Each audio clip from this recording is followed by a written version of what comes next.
No sé si estaré a la altura de las circunstancias fundamentalmente por la profundidad de un pensador original, pero también por el ser humano que era, con su humildad y su disponibilidad de escuchar al otro siempre.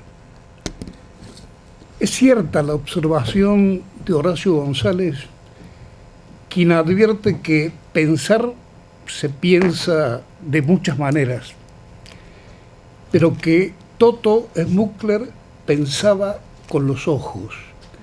Todo lo que escuchaba era con la mirada, donde cabían el asombro por cualquier insignificancia del mundo y el tolerante desconsuelo que advertía las terribles encrucijadas de la existencia. ¿Cómo no escucharlo sin atención si hablaba, que como también dice González, desde un compromiso y desde hace muchos años desde una herida? No éramos, me refiero a los compañeros que compartíamos militancia, ni alumnos ni discípulos. Hablábamos, discutíamos, aprendíamos a través de los textos. No éramos los únicos. Creo que Toto lo sabía porque, como Aricó, se convirtió en hacedor de revistas asumidas como lugar de militancia. Desde siempre sentí que tanto Toto como Pancho Aricó, como Oscar del Barco, no eran Toto, Pancho u Oscar, sino un colectivo que tuvo muchos nombres, pero el que perdura, al menos para mí, es el de pasado y presente. Incluso es tan fuerte esa identificación colectiva que corro el riesgo de atribuir ideas, posiciones, juicios personales y diversos en ese espacio común en el que lo sentía cercano con acuerdos y disidencias. Creo que para muchos jóvenes de entonces, un primer aporte, que ese es el tema que voy a tratar, tuvo que ver con nuestra aproximación a la teoría marxista. Los años 60 y 70 significaron para muchos de nosotros una ruptura con el pasado. Huíamos de las iglesias, de los dogmas, del divorcio entre pensamiento y acción, de las iglesias oficiales, de la Iglesia Católica y de la Iglesia del Partido Comunista, de Roma y de Moscú. Y en esa ruptura encontramos que Toto, Pancho y Oscar encabezaban la caravana. Nosotros, influenciados por Cook, apostábamos al peronismo como sinónimo de clase obrera, de poder popular en Argentina, pero no como un punto de llegada, decíamos, sino como un punto de partida. Un punto de partida hacia el socialismo, decíamos entonces. Necesitábamos elaborar un andamiaje teórico, y ahí aparecían los textos de pasado y presente, ese colectivo donde sobresalían estas tres personas distintas, pero un solo pensamiento colectivo. Nos daba admiración su expulsión del Partido Comunista tras la osadía de editar una revista sin el Nil Hofstad de la Iglesia Roja. Toto decía que para los teólogos del partido el riesgo no era tanto lo que decíamos, sino que todo lo que decía el partido no era una verdad absoluta. En esa línea hay que sumar, para este encuentro de ideas que tuvimos, su acercamiento a la experiencia cubana, su apoyo al lanzamiento de la guerrilla guevarista en Salta, su divulgación de los pensadores marxistas que estaban en el índex del partido, Rosa Luxemburgo, Engels, Trotsky, Lucas, etc. La introducción fundamental de Gramsci en nuestro debate argentino, con su diferenciación entre guerra de ocupación y guerra de posiciones, que solo mucho después comenzamos a entender y a fundir en nuestra propia búsqueda. Opciones, caminos registrados en cada texto de sus revistas, en un camino prolongado de negaciones del pasado y construcciones de un futuro. En ese periodo y en aquel contexto histórico nos removió mucho la lectura de Para leer el Pato Donald, el libro de Matelar y Dorfman, cuyo prólogo había escrito Toto y donde se nos advertía que tras la historieta del aparente inocente pato no solo había un reflejo de la ideología de las clases dominantes, sino la intención de su mantenimiento y difusión. Las historietas del pato resultaban una especie, como alguien dijo, de manual de instrucción para los pueblos subdesarrollados sobre cómo han de ser las relaciones con los centros del capitalismo internacional. Descular el significado del Pato Donald para el Toto era hablar del mundo cotidiano, el deseo, el hambre, la alegría, las pasiones, la tristeza, el amor, que es lo que debía cambiarse en un proceso revolucionario. Idea que va y vuelve permanentemente en Toto, que rescataba en definitiva lo que anhelaba el Che cuando afirmaba que la revolución no se justificaba simplemente por distribuir más alimentos a más gente.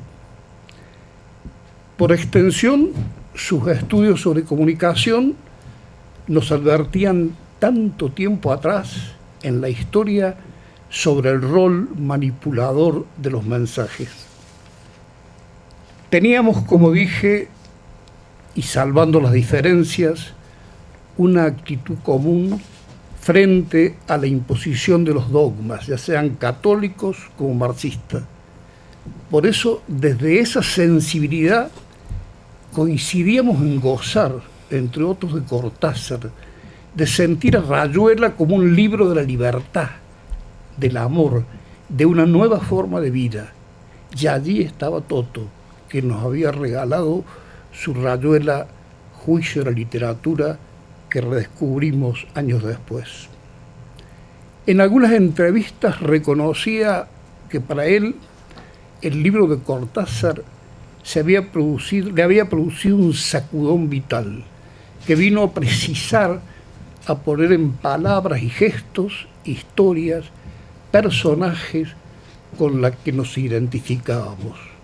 Un sacudón que nosotros habíamos sentido, por cierto, sin la agudeza analítica de Toto.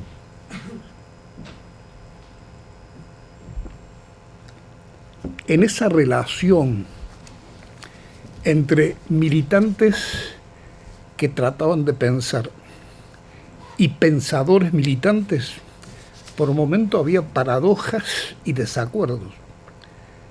Desde la cárcel, donde habíamos caído presos como montoneros, después de los episodios de la toma de Calera en 1970, casi de inmediato se produce el surgimiento en el grupo de críticas a la política de la organización que con el correr de los años se fueron profundizando.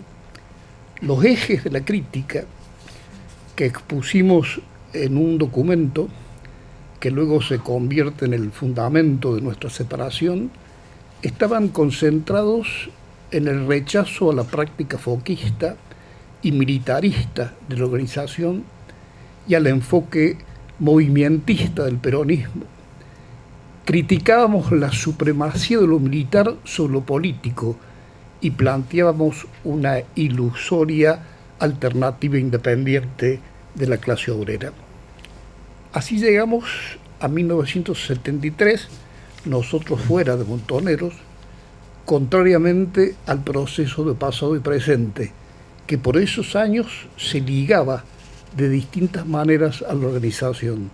Encerrados no conocíamos por dónde andaba el grupo pasado y presente. Fue entonces que volvemos a saber de sus nuevas aventuras político-ideológicas, con el inicio de lo que se llamaría la segunda etapa de pasado y presente. En esa revista hay un documento de apoyo a la política montonera, en un momento muy político y de apoyo, de un momento político y de la concepción de masas de la organización, que aún para sus críticos entusiasmaba. Era el precamporismo y el camporismo. Lo paradójico era que las afirmaciones del pasado y presente eran muy similares a nuestras críticas, pero mientras nosotros las invocábamos para separarnos de Montoneros, ellos la usaban como argumentos para acercarse a la organización. Toto, por esos años, y lo recuerda en textos y revistas, militaba más cercano a Montoneros que Pancho y Óscar, con un acercamiento al peronismo, sin abandonar el pensamiento marxista, pero inserto en la Universidad de Buenos Aires, trabajando estrechamente con Paco Urondo y con un sentido pleno de militancia, pero según cuenta, con críticas veladas, porque no había llegado, fiel al militarismo de la organización, al supuesto grado superior de soldado. A pesar de las etapas, el nudo de los argumentos era común. No lo entusiasmaba la segunda etapa de pasado y presente, si bien, como él mismo lo decía, no estaba en contra. Afirma que él estaba más comprometido con los montos y dice en una entrevista de Mariano Sarosky que lo entusiasmaba era la idea de un movimiento de masas, algo que nunca había ocurrido con la izquierda, que requiere avanzar o que requería avanzar en un pensamiento marxista y gramsciano. Afirma terminante que nadie calculaba después que el montonerismo iría a romper con las masas, pensamiento que inaugura otro proceso de revisión ya en el exilio mexicano, después del golpe y expuesto, como no podía ser de otra manera, en una nueva revista, Controversia, que es fundamental en la profundización de la crítica al foquismo y a su vez una profunda revalorización de la democracia, donde nos volvemos a reencontrar con su influencia. Toto participa de todo ese movimiento de ideas, pero concentrándose en el análisis de los derechos humanos y la memoria, tarea que continuará después en Córdoba. En los artículos que publica en Controversia, insiste en que las experiencias y el aprendizaje de los últimos años nos ha movido a muchos de nosotros a modificar sustancialmente gran parte de las creencias que teníamos sobre la sociedad y su transformación, y considera que el desafío principal era pasar esa nueva concepción a términos políticos. Se critica la idea de partido, según la concepción leninista, como el depositario de toda la verdad.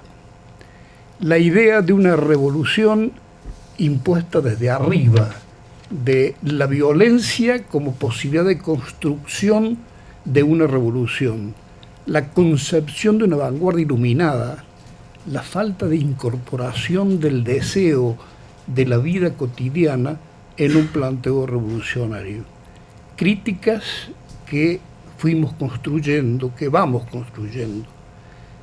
Para Toto, la política en tanto proyecto que los hombres construyen para vivir en una determinada manera debería plantearse desde una perspectiva estratégica de vida cotidiana, desde un modelo de ser concreto de los hombres en el mundo.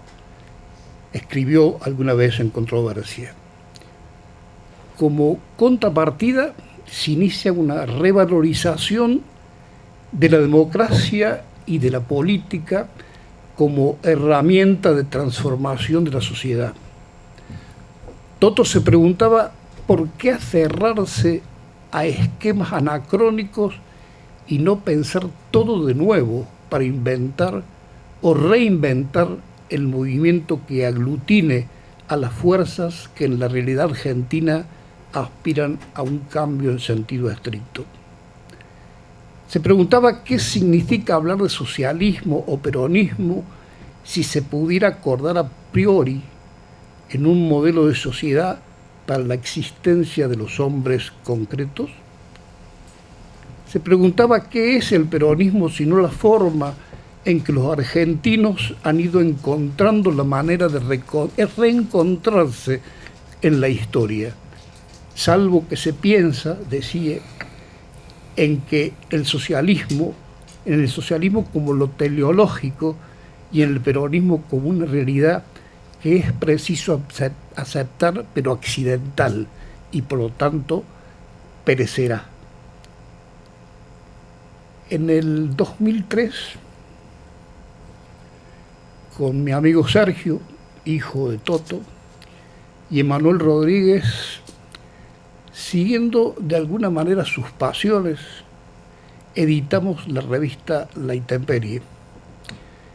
De alguna manera también con el espíritu que los llevaba a abrir debates. En sus páginas tuvo comienzo uno de esos grandes debates sobre la violencia a partir de una entrevista con Héctor Jouvet, un gran compañero, y una carta de Oscar del Barco que personalmente no compartí.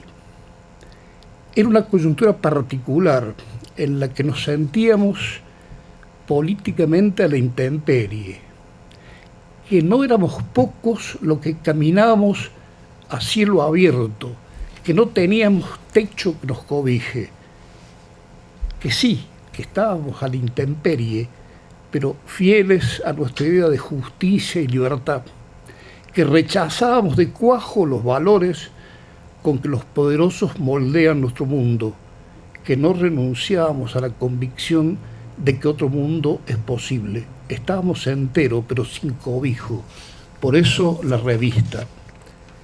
En 2 artículos que escribí en los primeros números, septiembre y octubre de 2003, y que traigo a colación porque creo que es, para mí, el mejor resumen de esa aventura del pensamiento en la que los pasados y presentes y otros compañeros nos empujaron. Me preguntaba en esa nota qué somos. Estamos allí a cielo abierto y no sabemos siquiera cómo llamarnos: progresistas, revolucionarios, reformistas. ¿Somos de izquierda acaso? ¿Socialistas? ¿Apenas socialdemócratas? Los nombres, decía, no nos cubren. A algunos les sobra, a otros les falta. ¿El progresismo no nos acerca acaso a los cantos de sirena de las terceras vías? ¿La revolución no es acaso una utopía? Los que tenían nombres nos desprecian, sospechan que estábamos quebrados.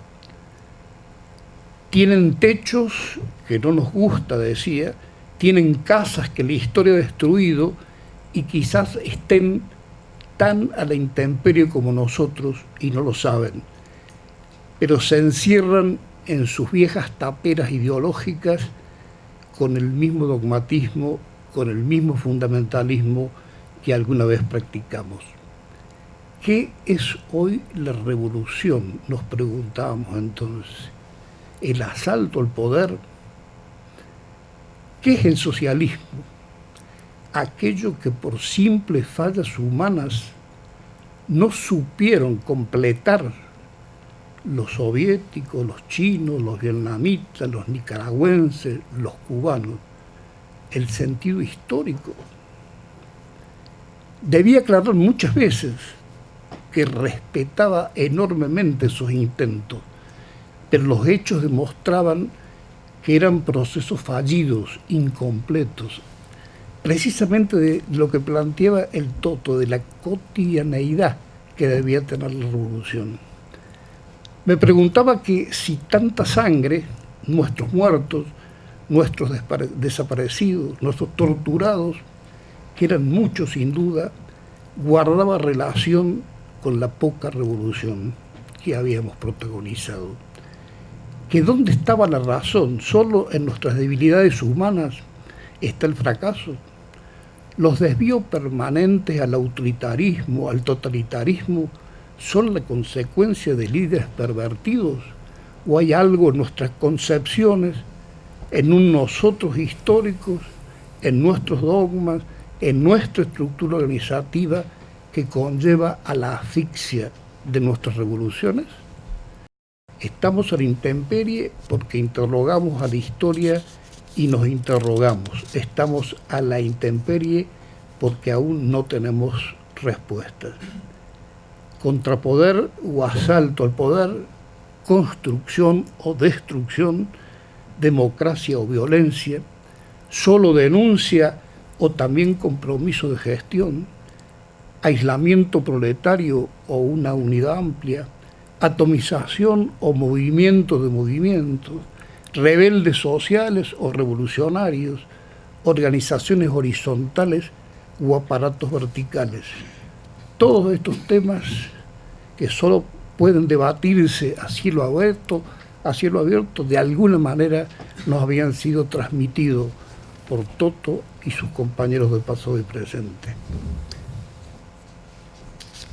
En la segunda nota decía que de esa intemperie que nos devuelve la libertad y el riesgo de pensar,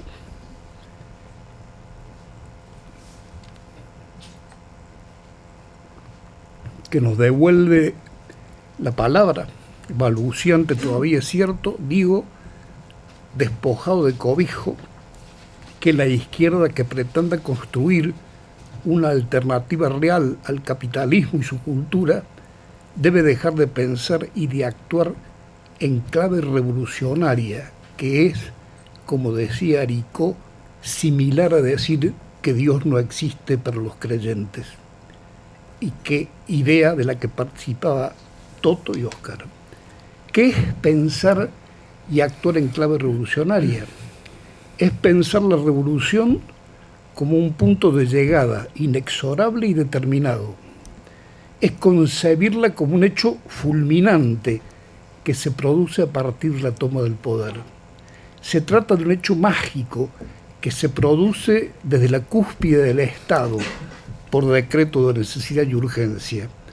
Es como el maná bíblico que cae del cielo para saciar el hambre y la sed con solo invocarlo con fe religiosa. Eso aprendimos de los pasados y presentes. El destino está escrito en el rojo libro sagrado. La misión de los revolucionarios es acelerar, si es necesario por la violencia, el tiempo de la revolución, aún a contrapelo de la realidad, forzando el sentir de las mayorías que, alienadas y enfermas, no pueden por sí acceder a la conciencia revolucionaria. Se trata de agudizar las contradicciones del sistema, de prolongar absurdamente un conflicto, sin importar lo que quede en el camino, porque serán recompensados en el cielo de los héroes.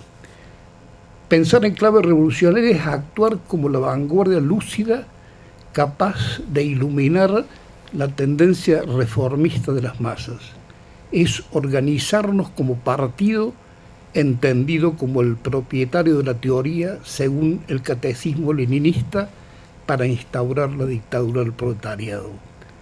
O, en caso del progresismo, es proponernos desde arriba la estructura política que pueda acceder al gobierno. Me das tu voto, yo te hago la revolución. Decía entonces Pamplina, dejémonos de joder, la historia está allí, inexorable.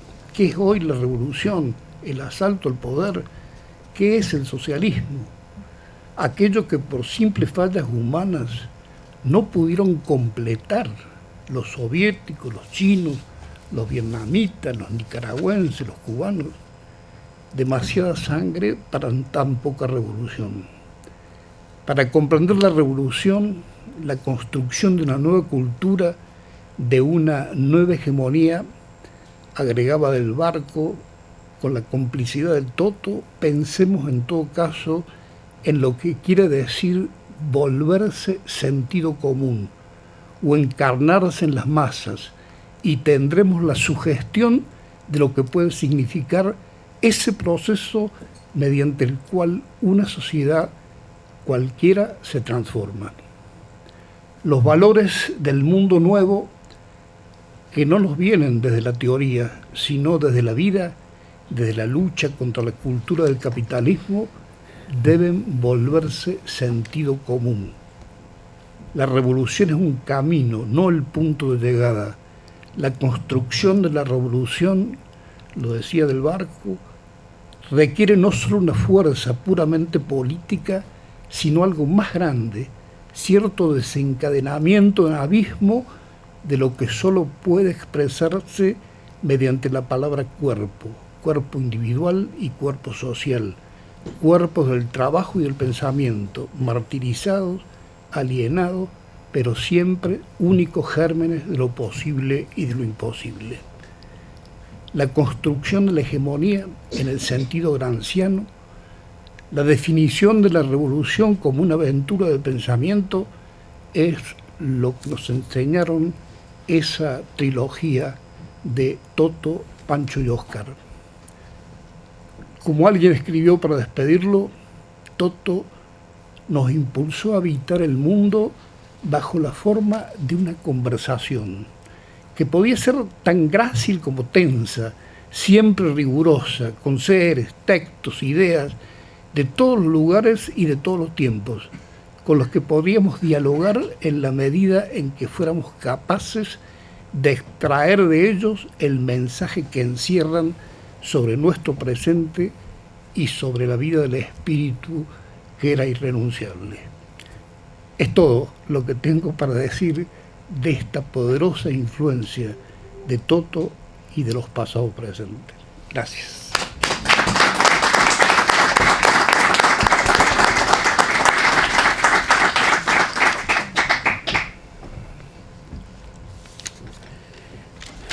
Bueno, muchas gracias, Luis. Realmente muy intenso tu desarrollo, y muy interesante el recorrido que plantea también. Mi intervención tiene dos ejes, podríamos decir, uno de observación general y otro de experiencia personal. Por un lado, he pensado un poco acerca de la incidencia de Héctor Schmuckler en la universidad y su capacidad para desarrollar ciertas condiciones que han dejado su impronta. La creación de programas es una marca que Toto Schmuckler nos ha dejado. Para hablar solamente del país, en la Universidad de Buenos Aires, en la Universidad de La Plata y en nuestra Universidad Nacional de Córdoba. La fundación de áreas de conocimiento, el descubrimiento de áreas de vacancia donde instalar programas destinados a perdurar. Esa ha sido para nosotros una enseñanza, un magisterio que se convierte en programas que están destinados a trascenderlo. Eso, digamos, ha significado también el reconocimiento de las instituciones, que suelen ser bastante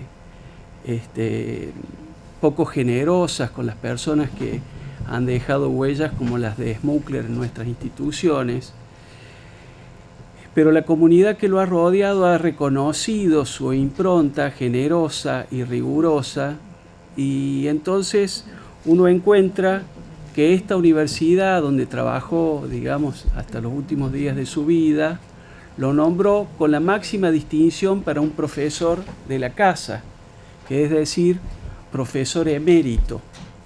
Esa es una distinción que no es sin consecuencias cuando alguien como él la asume y la lleva adelante de la manera en que lo hizo, es decir, continuando en una tarea de servicio a la universidad.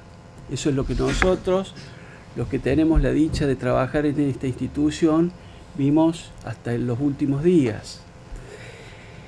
Y otra de las instituciones donde trabajó de manera, digamos, más o menos temporaria, más o menos ocasional, también lo distinguió con la máxima institución que se puede distinguir a un éxtimo, es decir, a alguien que ha sido de allí, pero que ha dejado de serlo.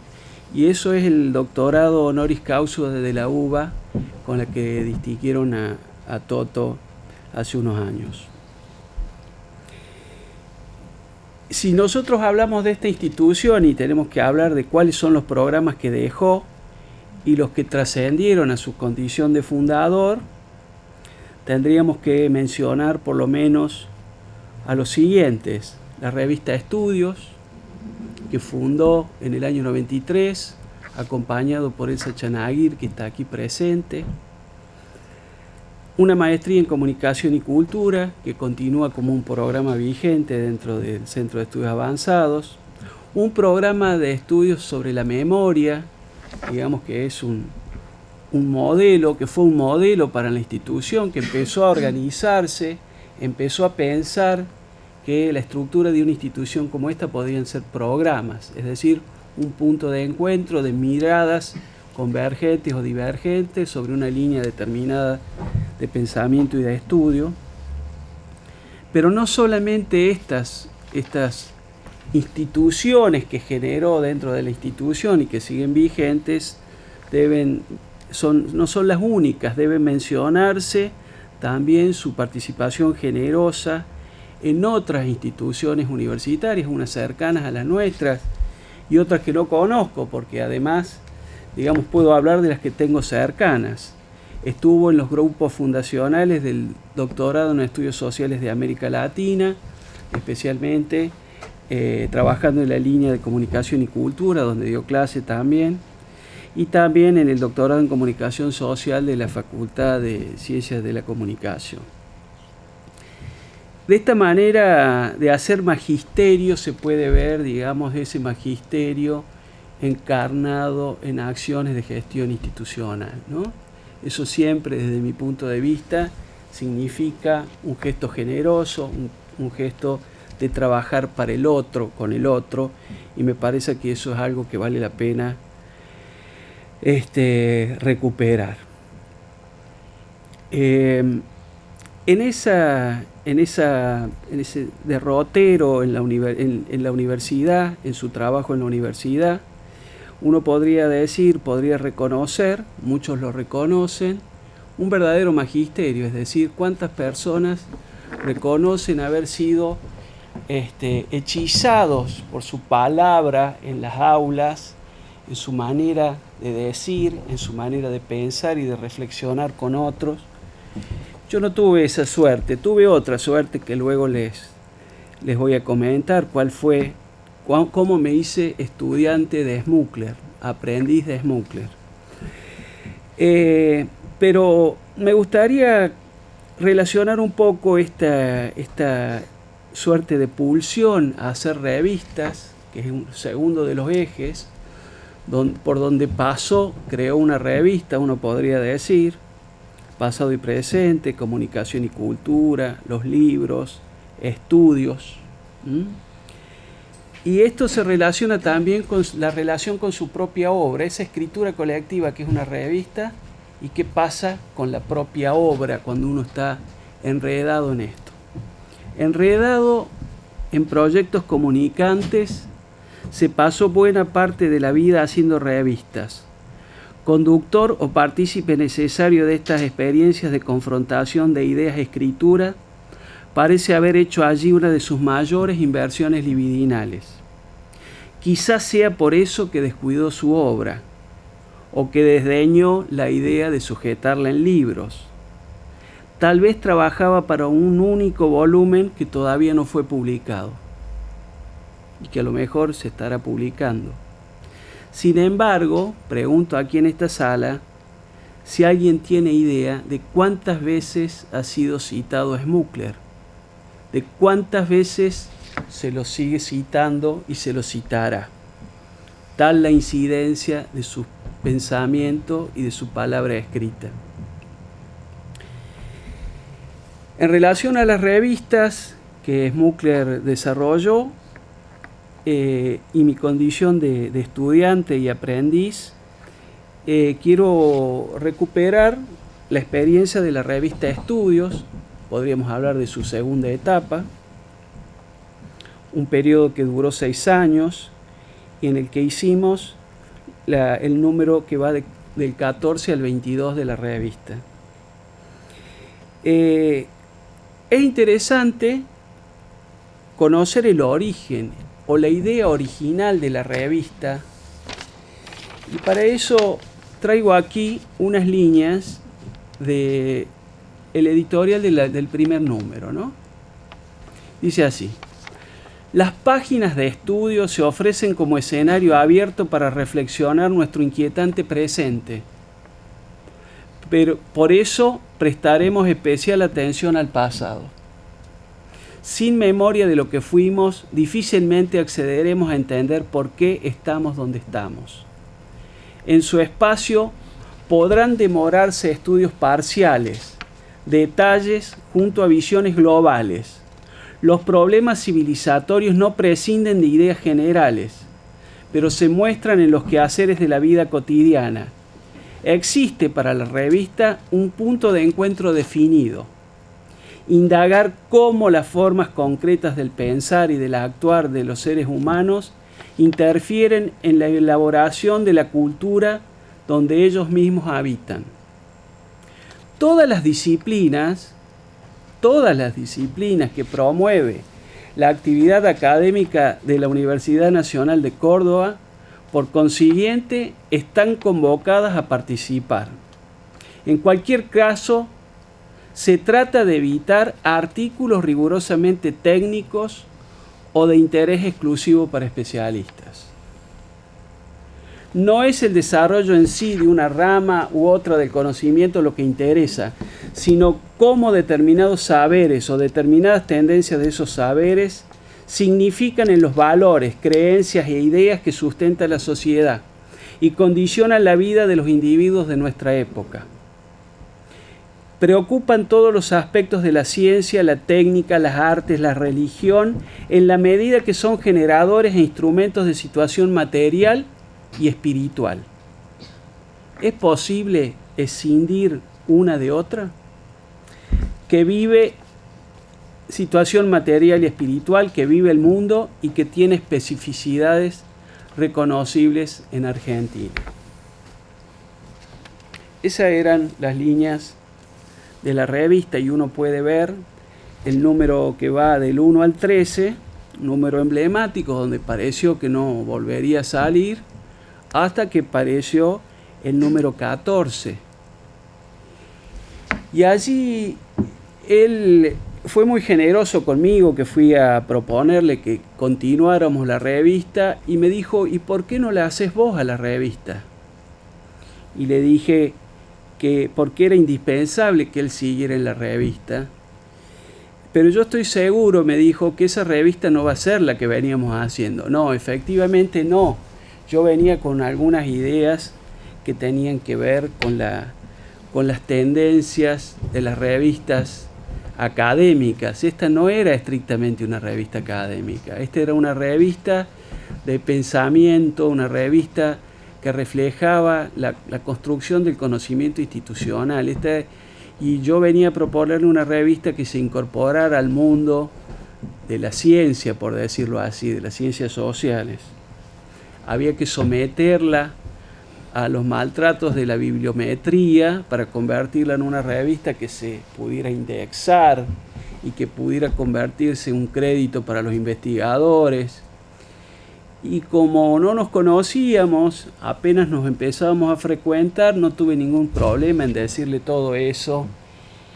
Y él, medio reclinadito para atrás, bueno, no es la revista que me gustaría hacer, pero a lo mejor es la que hace falta hacer en este momento, dijo, ¿no?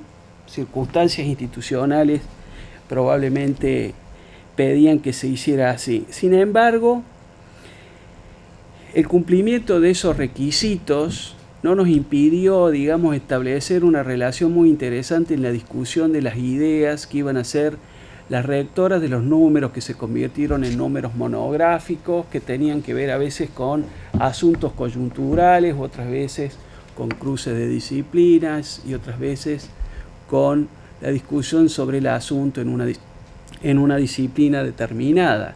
Era la revista de un centro multidisciplinario de ciencias sociales y entonces reflejaba de alguna manera eso.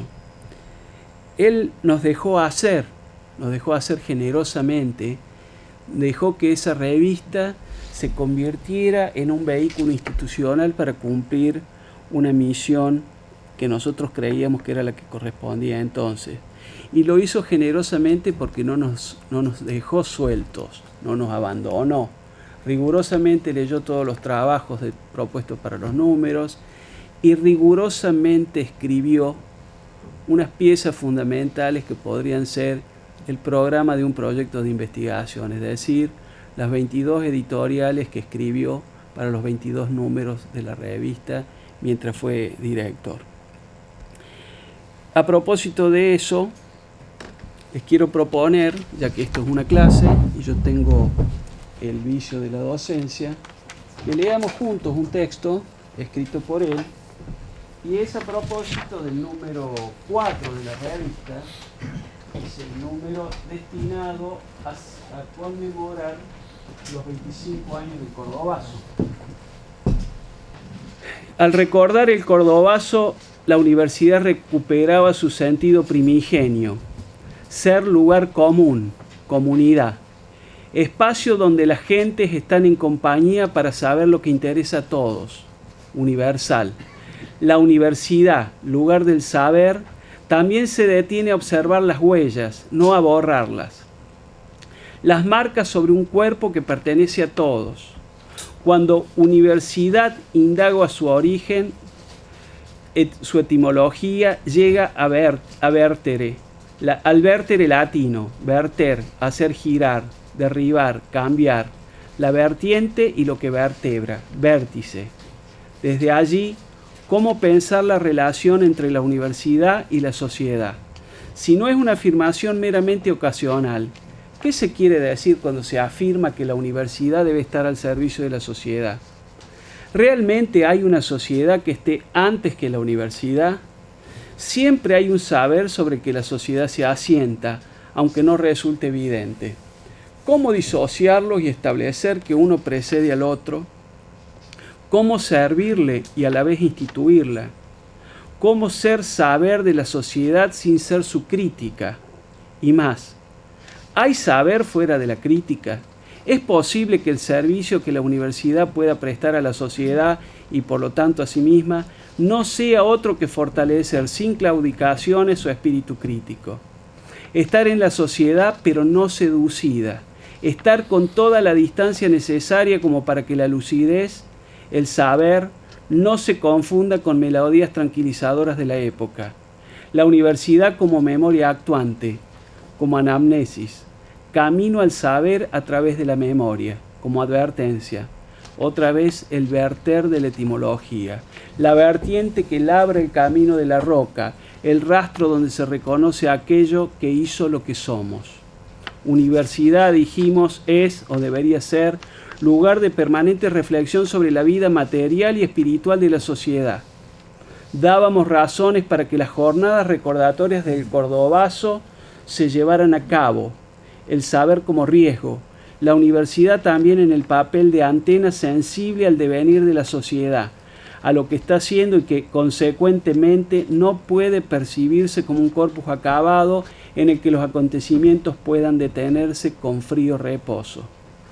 Si se pretende ejercer la responsabilidad que entraña el pensar, es necesario a veces transitar por caminos menos sólidos, senderos no imaginados de antemano, afrontar el peligro del extravío momentáneo, aceptar la angustia de ese momento en que los hechos no se doblegan ante nuestros esquemas, superar el cansancio de recomenzar una y otra vez. Pensar seguramente no es un proceso algorítmico. No existe una matriz de indicaciones cuya correcta aplicación nos lleva a la verdad. Ante una realidad no siempre domeñable, suelen languidecer las metodologías rigurosas. El cordobazo, cualquiera sea la interpretación que se realice de él, constituye un hecho decisivo en lo que ocurrió en Argentina durante el último cuarto del siglo. Esta razón es suficiente como para justificar su análisis. Hay otra indisociable del espacio de la ética.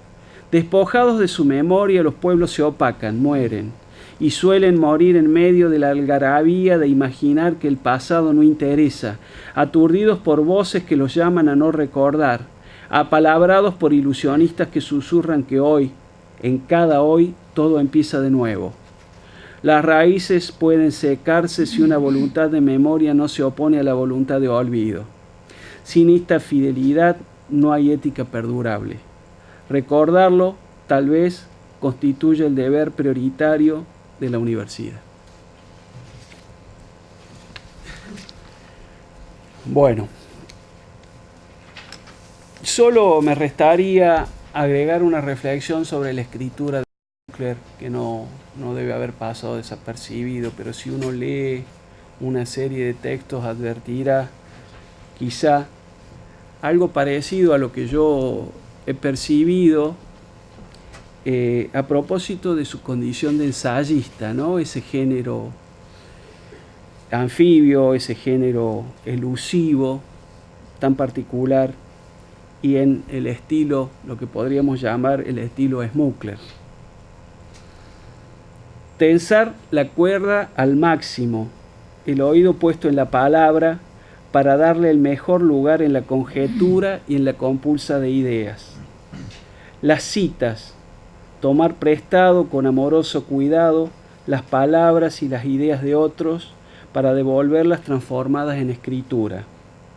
El en vez de las escrituras anotadas, la palabra cultivada, la incesante búsqueda entre las palabras, pero sin que se advierta la tarea.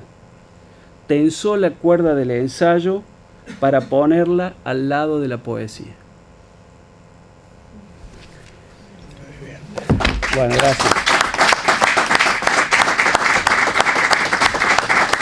Y como una última tarea, ¿no? Esta era, digamos, un soporte preferido por Toto para escribir sus reflexiones, sus anotaciones, sus notas de lectura. Entonces les quería proponer algo que la propia instalación propone, es que cada uno se tome un par de minutos para anotar un pensamiento, una idea, un verso, alguna reflexión sobre el propio Smukler, sobre su obra, sobre la cátedra Smukler o lo que se les ocurra.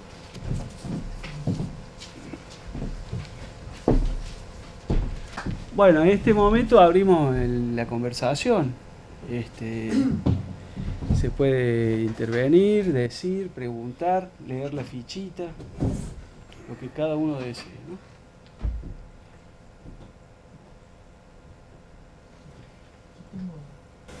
Una duda para Luis. Cuando usted habla de la generación de pasado y presente con Smukler, del Barco, como referente, usted habla de nosotros todo el tiempo. ¿A ese nosotros se refiere a la generación que sigue o hay otro grupo? Sí, yo lo digo de alguna manera, ¿no? Es decir, nosotros cuando ellos estaban en la plenitud de ese pasado y presente que cuenta del Barco, nosotros prácticamente recién iniciamos nuestras actividades o nuestra militancia política, ¿no? Es decir, nuestra militancia política fundamentalmente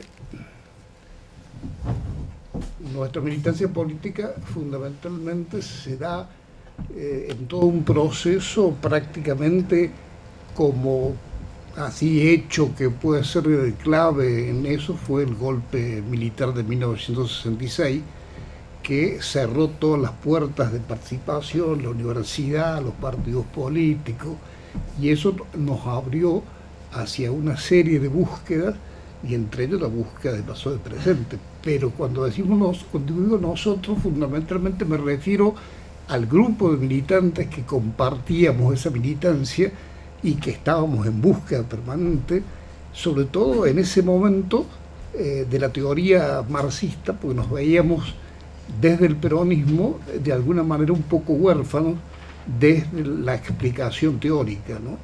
Y en ese sentido es donde creo de que ellos nos abrieron una puerta inmensa, pero no porque tuviéramos clases, porque tuviéramos reuniones, sino fundamentalmente por la lectura de sus textos.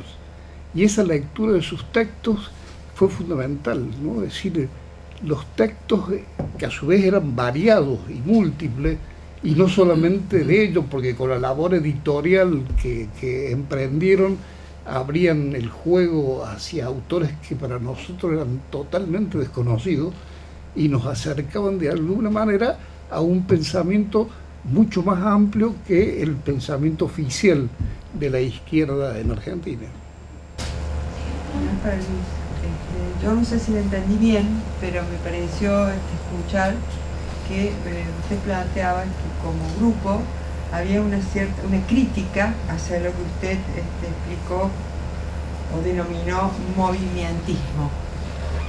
Sí, fundamentalmente la crítica que hacíamos, porque sin duda el peronismo siempre tuvo matices, líneas internas, y precisamente nosotros aprendimos el peronismo, sí, todo un proceso, porque la mayoría de los jóvenes que empezamos a militar por esos años, en la mayoría de los casos, la mayoría un estudiante universitario, es decir, pequeños burgueses, digamos en el término como es, veníamos de una trayectoria familiar gorila. Es decir, la mayoría de nuestros padres, de nuestro pasado, habían sido fundamentalmente antiperonistas.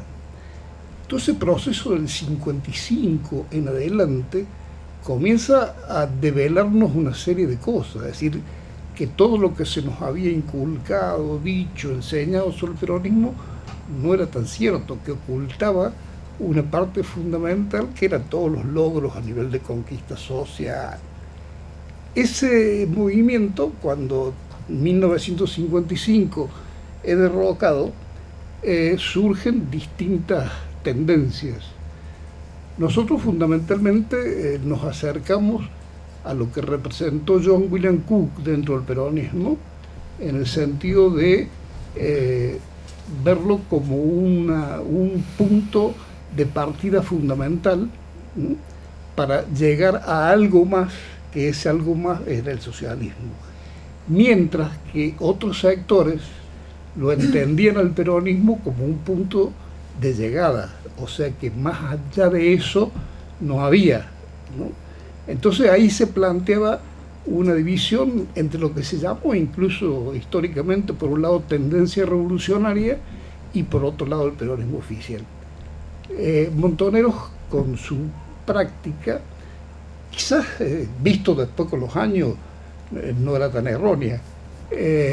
Nosotros con la formación esa incipiente de marxista, nosotros entendíamos de que la posibilidad de superar ese peronismo era fundamentalmente desarrollando la alternativa independiente de la clase obrera y del pueblo, decían.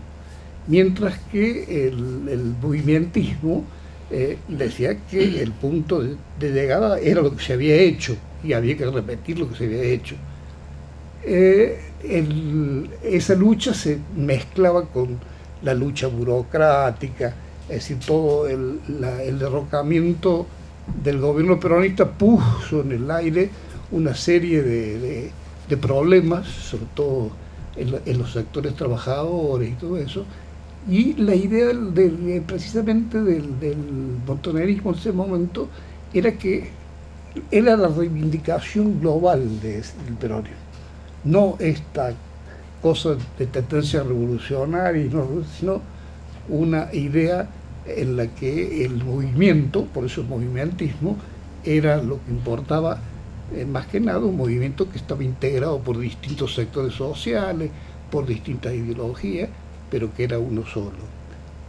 Que de alguna manera, es decir, con el tiempo, posiblemente algo de razón había, porque cuando la guerrilla montonera es derrotada políticamente, Rodolfo Walsh, por ejemplo, plantea fundamentalmente que el gran error es no haberse refugiado en ese movimiento para hacer un punto de partida. Se eligió un camino en la que era una élite armada la que proseguía la lucha. Pensamiento que a su vez, tanto Toto como los otros pasado y presente, lo tenían muy claro y lo expresaban, ¿no? Es más, yo repetí unas palabras del Toto mientras hablaba, diciendo que él se había acercado al peronismo sin abandonar su pensamiento marxista, fundamentalmente basado en la posibilidad que ofrecía el peronismo como movimiento de masas, y que a ese movimiento de masas le hacía falta, en todo caso, dirección y un sentido gramsciano de la política. En definitiva, lo que planteaba era de que esa individualización de teoría revolucionaria y todo era de alguna manera una manera de abandonar lo más rico que tenía el peronismo, que era ese movimiento, ¿no? Y que había pujas internas, luchas internas que se iban cambiando y alternando de acuerdo a las circunstancias históricas. Sí, camporismo y el precamporismo y el camporismo fue un movimiento de masa increíble que no tenía nada que ver con cierta historia del peronismo. Entonces, esa era la disputa y nosotros fundamentalmente veíamos en el montonerismo ese movimentismo, ¿no? Que albergaba, decíamos en aquella época, a luchadores y traidores. Es decir, dirigentes sindicales que habían negociado con el régimen, de políticos que habían negociado con el rey, y a su vez luchadores como Ongaro, en toda una línea de trabajo. Esa es un poco la idea. Gracias. Mariana me mira, pero yo había algo que estaba pensando todo el tiempo, y es que Toto rompió con montoneros antes de irse al exilio. Habla un poquito más fuerte. Toto rompió con montoneros antes de irse al exilio. Él no se fue como montonero. Él ya había dejado montoneros cuando se fue. Él estuvo con montoneros como colaborador. Sí, como cercano, no como orgánico. Sí. Pero rompió claramente cuando Montoneros pasó a la clandestinidad. Claro. Más o menos lo que él pone como fecha de separación es 75,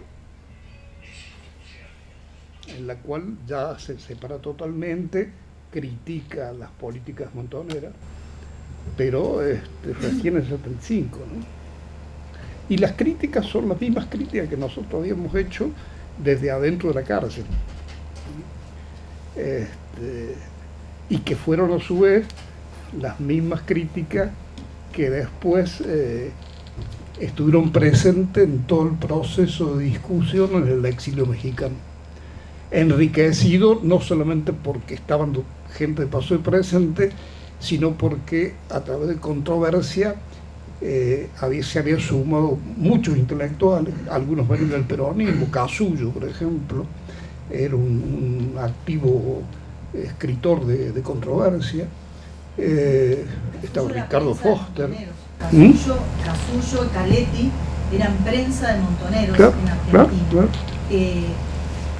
volví a este punto porque una de las razones tenía que ver con los fierros, ¿no? Con la utilización de las armas. Y lo menciono porque en los primeros números de controversia, en el 79, ya hay una crítica a esta lucha armada y Toto dice allí algo que después reaparece y suena como distinto para los mismos que compartían controversia, que es la polémica que inicia Oscar del Barco, ¿no? Eso ya estaba dicho en el 79 y 80 en controversia. Bueno, controversia lo que tenía no era un pensamiento colectivo, es decir, fundamentalmente había pensamiento. Es más, cuando Toto habla de controversia, dice de que había fundamentalmente dos tendencias.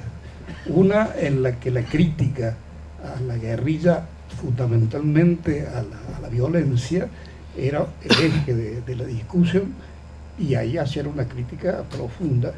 Y otros que es la diferencia y que de alguna manera aparece después en los debates, ¿no? Es decir, la violencia como un instrumento de resistencia y la violencia como un mecanismo de construcción revolucionaria. Esa era la diferencia. Es decir, cuando Toto planteaba y su gente planteaba la crítica, planteaba de que indudablemente la violencia no era un instrumento para construcción revolucionaria, porque en definitiva se trabajaba de arriba hacia abajo. Yo quería ir a este punto para conectar con la polémica que usted aludió al inicio, diciendo que tuvo una posición diferente, y también para dejar sentado algo más, y es que no era solo un aparato teórico. Digo, en esos artículos de controversia, Toto se refiere concretamente a la muerte de Pablo, a la desaparición de Pablo, y señala la crudeza de la violencia de la que también Pablo había sido partícipe, o probablemente, ya con una crítica muy dura en los 79 y 80. Digo, frente a un grupo que en ese momento sigue cohesionado, pero cuando más o menos lo mismo dice Oscar del Barco a propósito de la entrevista de Jouvet, saltan unas reacciones del propio Casullo, digo, compartían el exilio, no con Oscar estaba. No, pero había, es decir, pasa que había matices en las críticas. Por eso me gustaría... yo, vos sabés que precisamente pensé, mientras desarrollaba el tema, referirme, porque yo participé de la polémica precisamente con una carta a Toto, pero había tomado una resolución. Me parece una falta de respeto total el hablar hoy, haciendo una relectura de lo que podía ser incluso mi carta, y que Toto no esté presente para responderme. Me pareció que lo que estaba dicho en la carta era el pensamiento mío y el pensamiento de Toto. Y ahí creo que el que esté interesado vaya a la publicación, al libro, y lo lea. Pero me resultaría muy feo hablar quizás con una visión distinta cuando el que se oponía en esa carta no está. Entonces me parece que era una traición a Toto, porque con esa carta, que fue una carta amistosa, que nunca rompimos la relación, que seguimos viéndonos, fundamentalmente nos veíamos porque Toto iba una vez a la semana a la librería de Rubén Goldberg a buscar el diario El País que le dejaban en esa librería. Y ese era el momento que nosotros charlábamos. Y te digo, después de ese intercambio de cartas, la actitud fue siempre la misma, siempre el mismo afecto, el mismo diálogo. Por eso te digo, yo no quisiera hablar de eso, porque es un segundo pensamiento con alguien que no está. Parece interesante con respecto a lo que decía Vanina, para recordar precisamente esa agudeza, esa coherencia de Toto. Mencionaba en la revista Controversia que él incluso habla de la crudeza de la violencia e incluye a su hijo muerto, eso también lo hace apenas regresado del exilio en un número de la revista Gandhi. Pero lo que me importaba relacionar es esto: al mismo tiempo que dice esto, realiza algo que lleva décadas acá a nivel de pensamiento, poder tomar una actitud crítica. Y es que también en el año 79, en Controversias, él está discutiendo que estaban saliendo todos los movimientos de derechos humanos desde el extranjero para hablar sobre la dictadura, poniendo a los desaparecidos, torturados, en prisión como víctimas. Y él señaló: hay que verlos como militantes, esto va a traer problemas. O sea, quería unir un poco lo que dijiste vos para hacer notar esto, que eran momentos difíciles, y creo que llevó muchos años poder, por las razones que fueran. No, sí, el debate fue madurando en el tiempo. Ese debate que se produce, la discusión y el debate que ronda todo eso, tanto la entrevista con Héctor Lluvé como la carta de Oscar, suceden en la revista Nuestra. En la revista Nuestra que decir, la decisión de publicar la carta fue una decisión que encontraba muchas críticas, porque la carta de Oscar, antes de ser publicada, había sido repartida en ciertos sectores intelectuales previamente. O sea que muchos tenían el conocimiento de lo que le decía la carta. Y cuando se nos plantea, nos llega a la revista para publicarla, nosotros en discusiones enormes decidimos que le íbamos a publicar, aún cuando no participaba, no sé yo, es decir, personalmente yo no participaba del planteo de Oscar. Y se publicó y se motivó todo ese debate, que era de alguna manera un debate que estaba dormido, que estaba centrado, que se habían dicho, los argumentos de uno y de otro estaban presentes, pero que ahí toma una corporalidad mucho mayor, con mucho más fuerza, y lo que después se traduce en un libro así. Pero ese debate creo que fue fundamental. No fue un debate, digamos, intrascendente, no, fue un debate profundo, que todavía sí, que indudablemente no lo resolvió, porque los planteos que se hacían eran, por supuesto, muy discutibles. Por un lado, una visión de asesinos seriales de los sectores guerrilleros, incluso del Che Guevara, contra un pensamiento que te decía que fundamentalmente el paso a la violencia no era un paso que había sido hecho gozosamente con la mentalidad de matar y de tener armas, sino de que fue todo un proceso político, un clima que se dio en medio de una violencia oficial, estatal, que planteaba posibilidad de resistencia, y que a su vez en la historia de la historia argentina o la historia mundial, la violencia siempre estuvo presente como un elemento que en algunos casos se convertía en algo deleznable porque era fruto del autoritarismo, y en otras era un germen de las luchas por la liberación. Entonces es un tema que todavía no está resuelto. Es decir, a pesar de ese debate, a pesar de la profundidad de todas las demás, no está presente. Es más, hace una semana, creo, Horacio González escribió, o fue una entrevista, no me acuerdo bien, en la que plantea fundamentalmente que es necesario hacer una revisión histórica incluso incluyendo en esa revisión histórica para la actualidad, incluyendo el papel de los grupos armados en Argentina. Y se produjo nuevamente el escándalo, por el lado oficialismo, acusándolo que digamos, el populismo, el kirchnerismo pretenden volver atrás, pero no, lo que él plantea es una cosa más bien necesaria de hacer como proceso de historia, de memoria, ¿no? La escritura de la historia, sí. ¿Mm? Para reescribir la historia, dice. Exactamente. Capaz que lo más interesante, digo, pensando en el papel que tienen las revistas, no es dar una respuesta, no es cancelar un debate, sino abrirlo.